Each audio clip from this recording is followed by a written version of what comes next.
tapang ni Sara eh, di ba? Sabi niya, sige, file kayo ng impeachment. Ganon yung datingan nila eh. At maraming mga abogado na maghahanda para ipagtanggol siya once na mag-proceed na po yung impeachment trial dyan sa Senado, no? Pero, nabahag. Biglang naduwag. Anyari? Biglang tumakbo sa Korte Suprema. Kanina lang ka-coffee. Tumakbo si Sara sa Korte Suprema at ipinatitigil itong impeachment proceedings. Hindi impeachment trial ha. Ang term nila dyan ay impeachment proceedings. Dahil labag daw po yan sa konstitusyon.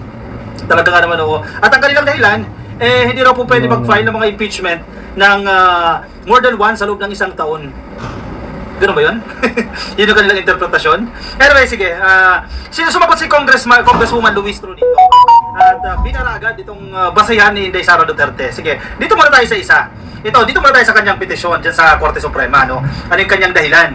Akala ko ba kayang harapin? Akala ko ba matibay-tibay yung pinangahawakan nila at naniniwala sila na hindi makukonvict yang si Inday Sara Duterte. Natakot itong mga to kasi sa oras ka coffee na tumuntong na yan dyan sa Senado and very confident itong miyembro ng prosecutions ng House of Representatives very confident sila na makukonvict nila si Sara Duterte. May mga ebidensya sila Nakita na natin yung ilang ebidensya no, na ipakita dyan sa Quadcom hearing no.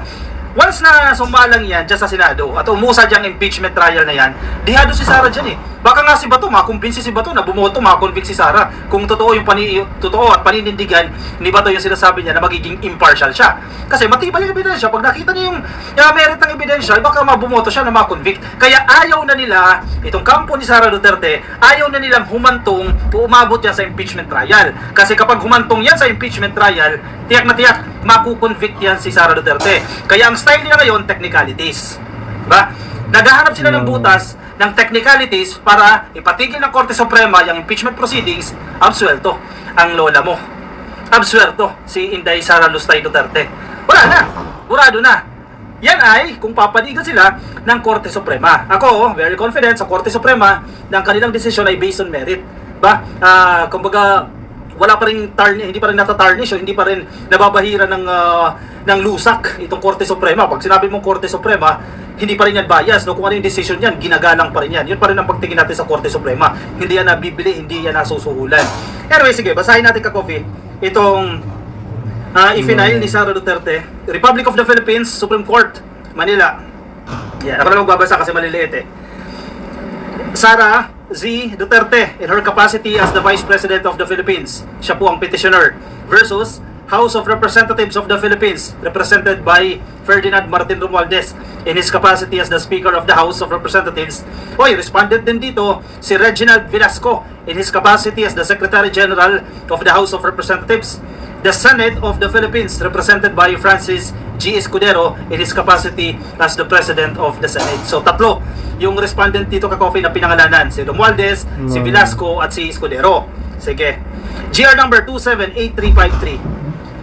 Petition for certiorari and prohibition with urgent application for temporary restraining order and or writ of preliminary injunction. Ang naiintindihan lang natin dito, gusto nila agad-agad makapag-issue ng TRO. Kasi si Coco Pimentel, yung isang video natin, si Coco Pimentel, abogado yan, di ba? Sumulat na siya kay Senate President na agad-agad dinggin na yung impeachment na yan. Yung impeachment trial, simula na yan dyan sa Senado. Dahil mandato yan ng mga senador. Nakasaad sa ating konstitusyon. Siguro, kinabahan itong mga to. Teka, mukhang magpuproceed ng trial. Hindi pwede yan. Pigilan natin yan. Hanapan natin ng technicalities. Ayan na, meron na. Gusto nila makapag-issue ng TRO ang Korte Suprema if ever, in anticipation na mag-proceed ng impeachment trial dyan sa Senado, mapigilan sa pamamagitan po ng TRO ng Korte Suprema. Ayaw talaga nila na umabot dyan sa trial. Kasi kapag umabot sa trial, naku po, makikita ang dumi ni Inday Sara Duterte.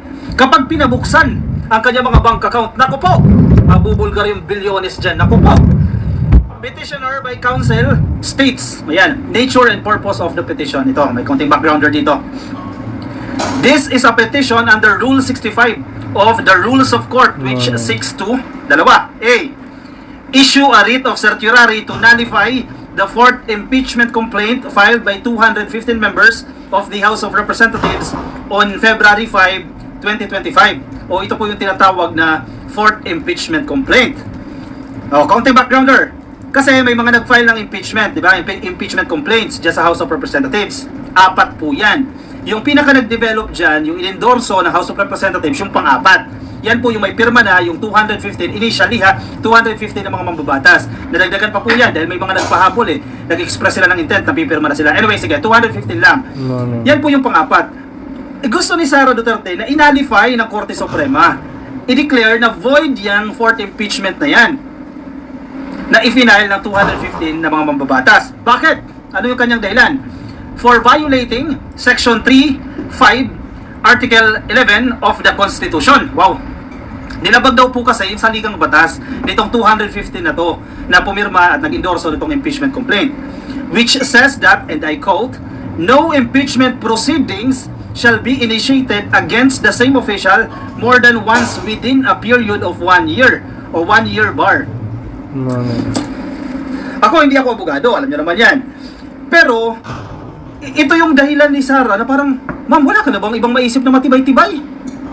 Ang nakaslagay dyan sa konstitusyon, and I quote, no impeachment proceedings shall be initiated against the same official more than once within a period of 1 year.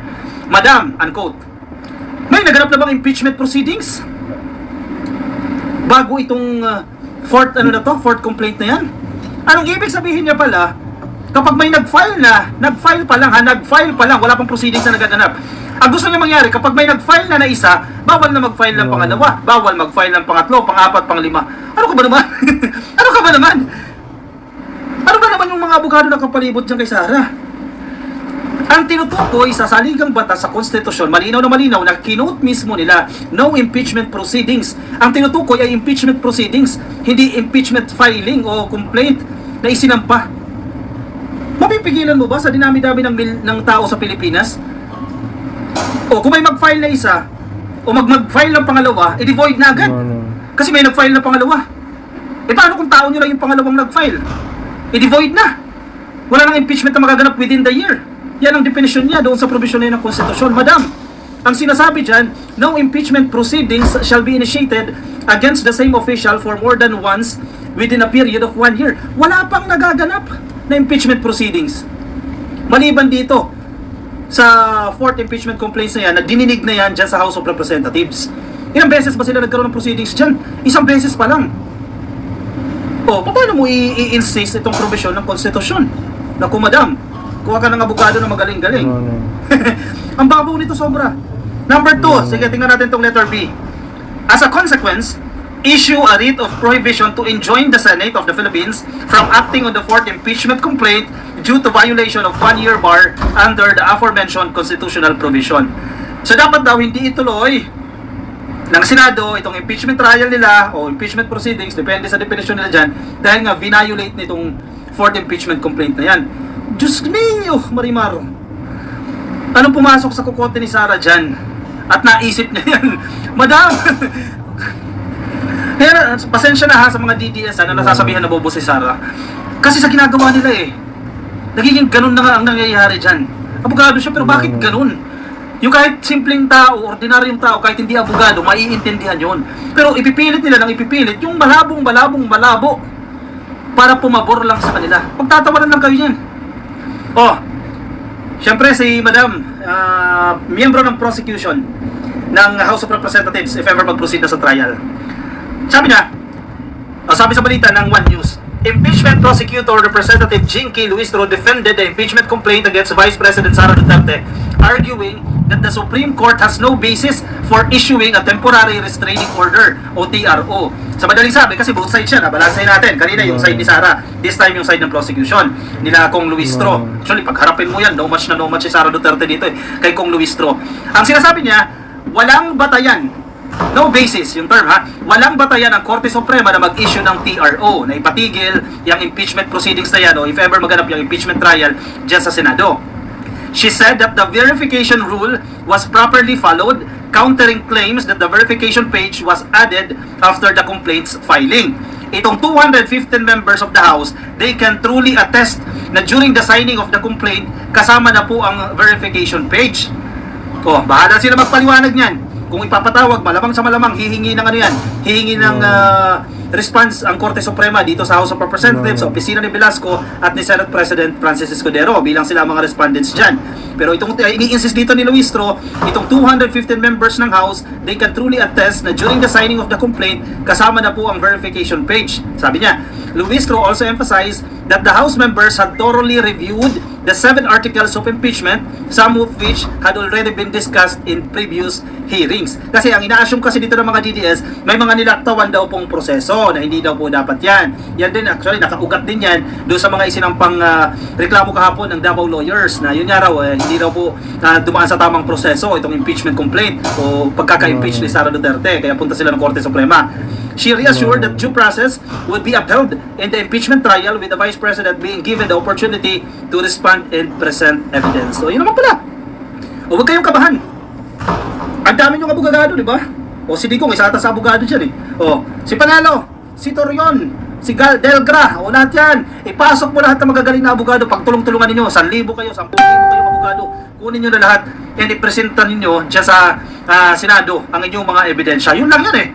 Hindi, observe, ito si Sara. Di ba? Yun lang yun. Bakit yung pipigilan itong impeachment? Ibig sabihin, naduduwag kayo.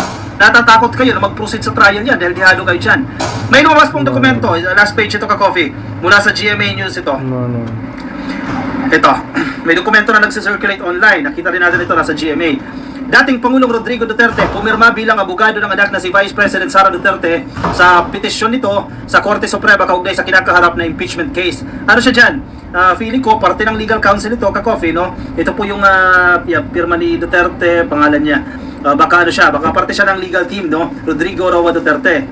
Sa bagay, baka kaya pa ni Digong, o baka magaling bang abogado si Digong?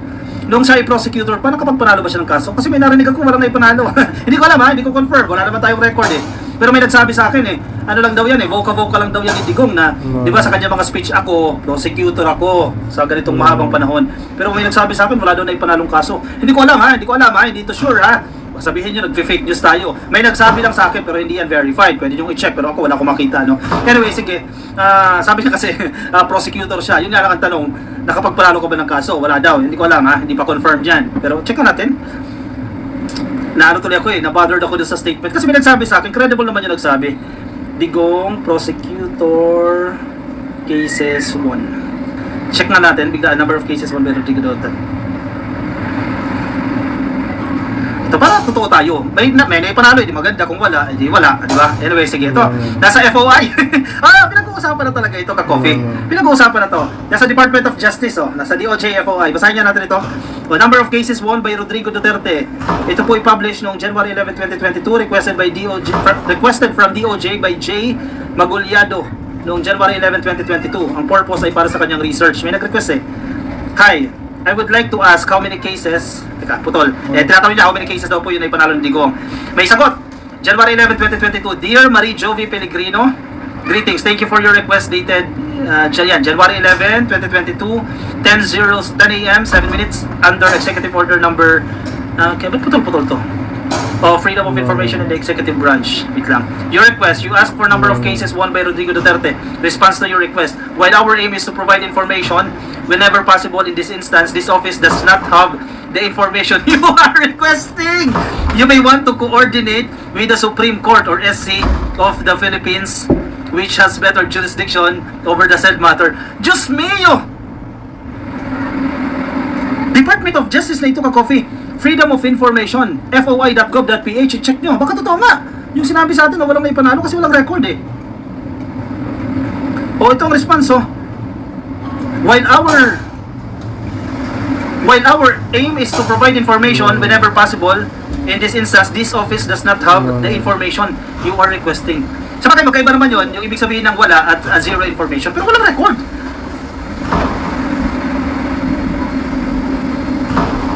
Saan na? Wala tayong makita.